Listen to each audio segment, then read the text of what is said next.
Hello मेरे प्यारे दोस्तों, आप सब कैसे हैं। मैं आप सभी का अपने चैनल पीस पॉडकास्ट बाय ऋतु खत्री में बहुत बहुत स्वागत करती हूँ। अभी कुछ दिन पहले मैं एक पब्लिक ट्रांसपोर्ट से एक जगह से दूसरी जगह जा रही थी, तो रास्ते में एक हादसा ही कहिए, मेरे साथ में एक कपल था जो बैठा हुआ था और एक दूसरे से झगड़ रहा था पूरी तल्लीनता के साथ, जैसे कि कॉन्फ्लिक्ट्स का एक पूरा जमावड़ा हो। अपने दिल में जितनी भी कड़वाहटें हैं वो दोनों एक दूसरे के ऊपर निकाल देना चाहते थे। तुमने ऐसा किया, तुमने वैसा किया, तुम ऐसे, मैं ऐसी, उफ, मतलब खुद तक भी सीमित नहीं थे। बच्चों पे भी बात आती थी तो रिलेटिव्स पे भी बात आती थी, इन लॉज के ऊपर चीटाकशी होती थी। डिफेंसिव नहीं खेल रहे थे, अटैक कर रहे थे एक दूसरे के ऊपर।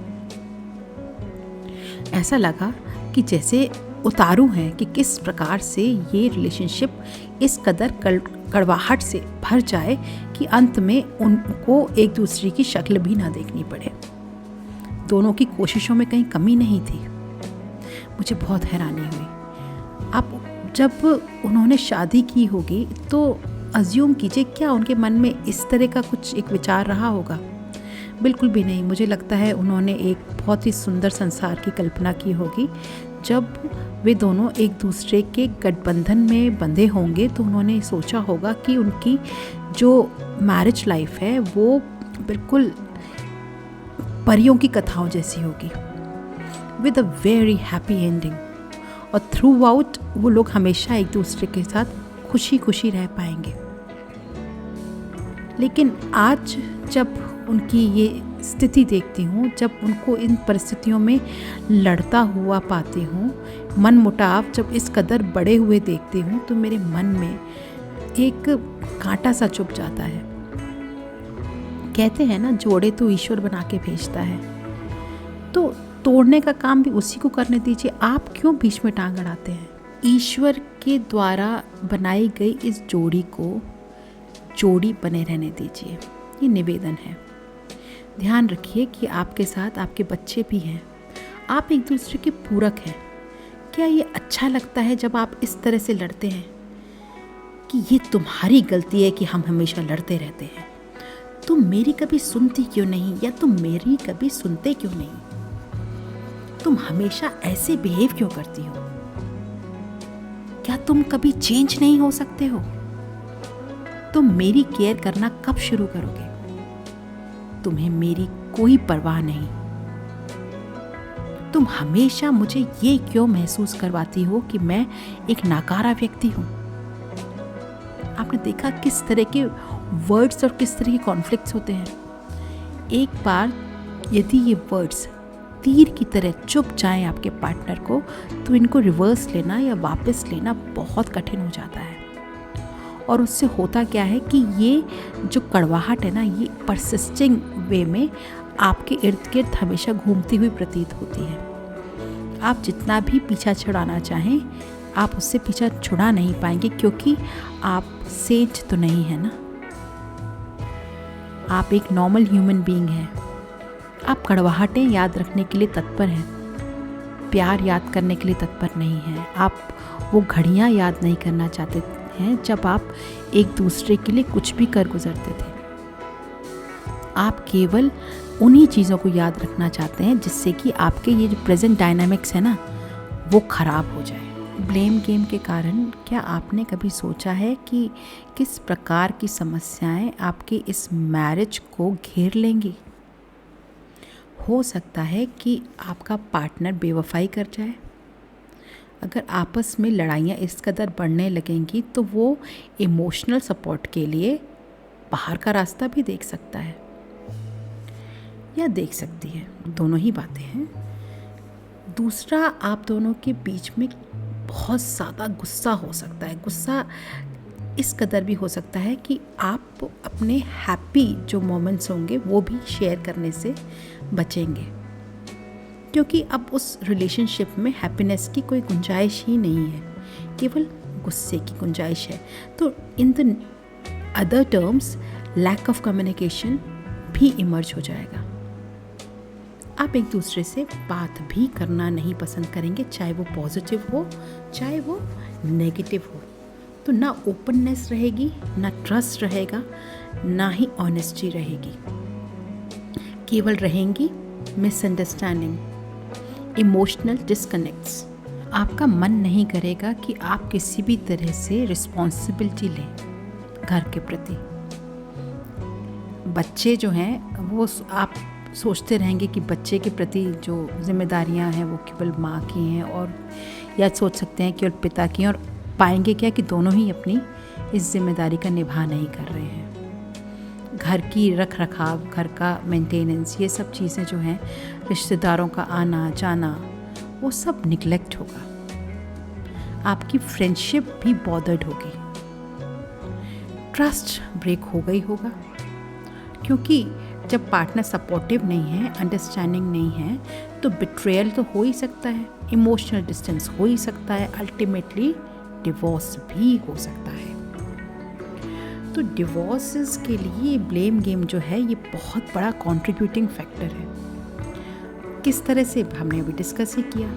अब हम क्या कर सकते हैं जिससे कि हमारी इस रिलेशनशिप को संबल मिल जाए, हम इम्प्रूव करें अपनी ये रिलेशनशिप। पहला जो बहुत ही इफ़ेक्टिव तरीका है हर मायने में, वो है एक्टिव लिसनिंग। हस्बैंड वाइफ को एक दूसरे को सुनना चाहिए, केवल कहना मात्र सही विकल्प नहीं है। आप एक दूसरे को सुने। चलिए एक एग्जाम्पल लेते हैं। मान लीजिए कि हस्बैंड वाइफ दोनों वर्किंग हैं। आज हस्बैंड छुट्टी पर है, वाइफ 13-14 घंटे की नौकरी करके घर पहुंचती है और देखती है कि सिंक जो है डिशेस से भरा पड़ा है और हस्बैंड शायद क्रिकेट देख रहा है। अब आप सोचिए कि उस लेडी का पारा कहाँ तक जाएगा। काफ़ी गुस्सा कर सकती है, सोच के देखिए। खैर, तो उस समय हस्बैंड को करना क्या है? यहाँ हस्बैंड गलती पर है ये तो मानेंगे। तो अगर उस गलती को समझना बूझना वो ना चाहे और वो केवल इधर उधर देखता रहे या अपनी तरफ से कुछ फॉल्स आर्ग्यूमेंट्स देना शुरू कर दे, तो वो लड़ाई तो कभी ख़त्म होगी नहीं ना। फिर मतलब रात काली समझिए। ऐसे में क्या विकल्प है? हस्बैंड को चाहिए कि वो एक्टिव लिसनिंग करे, इधर उधर ना देखे बल्कि गर्दन हिलाए, अपने कंधे यूँ उचकाए ना, बल्कि उससे कहे कि हाँ मैं समझ रहा हूँ तुम्हारी दिक्कत, मैं तुम्हारी अभी मदद कर देता हूँ या मैं ये काम कर देता हूँ, तब तक तुम एक कप चाय पी सकती हो, मैं अभी बना के लाता हूँ। बहुत छोटी सी बात है ना। उसको कितनी देर लगेगी ये सब कुछ करने में? मुश्किल से आधा घंटा, और बच गई पूरी रात। उसको वो इंडिफरेंट नहीं है, ये उसे जताना होगा। अपनी गर्दन को, उसकी बात को सुनकर हिलाना होगा, क्योंकि एक्चुअली पेचीदा हालात डिशेस नहीं हैं। पेचीदा तो वो 13-14 घंटे थे जिन्हें वो भोग कर आ रही है, जिसकी वजह से वो ऑलरेडी बहुत परेशान है। और यहाँ आकर वो सुख की, अपने घर में आकर वो एक सुख की तलाश में है।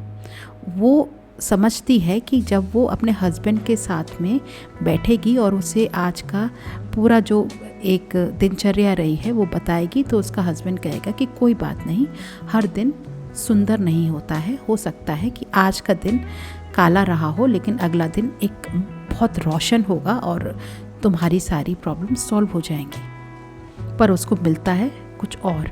तो इस तरह से अगर हाँ एक हस्बैंड उसको बहुत केयरफुली हैंडल करे इस सिचुएशन को, तो आप देखेंगे कि ये चीज़ टोटली अवॉइड हो गई और ब्लेम गेम स्टार्ट ही नहीं हुआ। दूसरा इफ़ेक्टिव तरीका ये भी हो सकता है कि आप सेल्फ अवेयरनेस की प्रैक्टिस करें। इसका मतलब ये है कि जब आप ये ब्लेम गेम स्टार्ट कर रहे हो, उससे पहले थोड़ा सा एनालाइज करें कि सिचुएशन में आपकी शॉर्टकमिंग क्या है। क्या आपने अगर कुछ छोटा सा इम्प्रूवमेंट किया होता तो क्या ये सिचुएशन अवॉइडेबल होती? थोड़ा सा अगर हम अपनी बात को बोलने से पहले सोच लेंगे तो यकीनन इस तरह की सिचुएशन इमर्ज ही नहीं होगी। एक और भी बात हो सकती है कि हमेशा मैं का प्रयोग ना करें, या तुम का प्रयोग ना करें, हम का प्रयोग करना सीखें। हम इस सिचुएशन को चेंज कर देंगे, हम आगे से ऐसा नहीं करेंगे, ये परिवार हमारी जिम्मेदारी है। हम एक दूसरे को हर्ट नहीं करेंगे। हमसे जो वाक्य स्टार्ट होता है वो खराब ज़्यादातर कम ही होता है, उसमें पॉजिटिविटी होती है, एकता की शुरुआत होती है, वो यूनिटी जिसकी बात आपने शुरुआत में की थी जब आप इस बंधन में बंधे थे, वो यूनिटी दिखाई देती है। एक दूसरे के प्रति वो आकर्षण दिखाई देता है, सबमिशन दिखाई देता है। एक है ना, जनरलाइजेशन बंद कर दीजिए, तुम ऐसा कभी नहीं करते या तुम ऐसा हमेशा करती हो। अरे अभी की सिचुएशन पे बात कीजिए, पिछले 5 साल से आपके साथ क्या क्या हुआ, या 10 साल पहले क्या हुआ था, या 15 साल पहले क्या हुआ था, उसको दोहराने से कोई लाभ नहीं है। आज की सिचुएशन पे बात कीजिए, रिस्पॉन्सिबिलिटी ले लीजिए। आपने जो किया गलत किया तो रिस्पॉन्सिबिलिटी लीजिए। उसको अवॉइड करके और दूसरे के ऊपर ब्लेम डाल देना, ये सही अप्रोच नहीं है। अगर बच्चा क्लास में फेल हो गया है तो रिस्पॉन्सिबिलिटी एक हस्बैंड और एक वाइफ दोनों की है। इसमें से ना माँ के ऊपर दोषारोपण हो सकता है, ना ही पिता के ऊपर। अकेले किसी का भी दोष नहीं था, दोष उन परिस्थितियों का था जहाँ आपने एक सौहार्दपूर्ण वातावरण घर में नहीं बनाया। आपने उस बच्चे का दोनों ने मिलकर ध्यान नहीं रखा।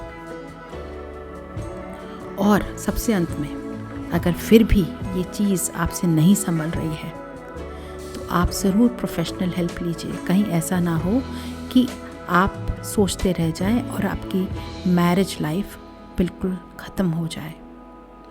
ऐसा हो उससे पहले प्रोफेशनल हेल्प ले लेना सही रहेगा। थोड़ी सी काउंसलिंग और आप वापस से अपनी राह पकड़ लेंगे, एक दूसरे के साथ में हाथ पकड़कर नई राह बना लेंगे। आप ब्रेक पे जा सकते हैं, ब्रेक पे जाना अच्छा रहता है। ऐसा करने से आपको एक मुनासिब टाइम मिल जाएगा कि जब आप एक दूसरे को समझ पाएंगे और अपनी समस्याओं को दूर कर पाएंगे। आपका ये रिश्ता दोबारा रिवाइव हो सकता है और सुदृढ़ भी। आपको मेरे पॉडकास्ट कैसे लग रहे हैं ये मुझे ज़रूर बताएं। मेरे चैनल को सब्सक्राइब करें, फॉलो करें और लाइक का बटन दबाएं, कमेंट करें। बहुत जल्द ही मैं एक नए पॉडकास्ट के साथ आपके सामने फिर हाजिर होंगी। तब तक के लिए बाय बाय।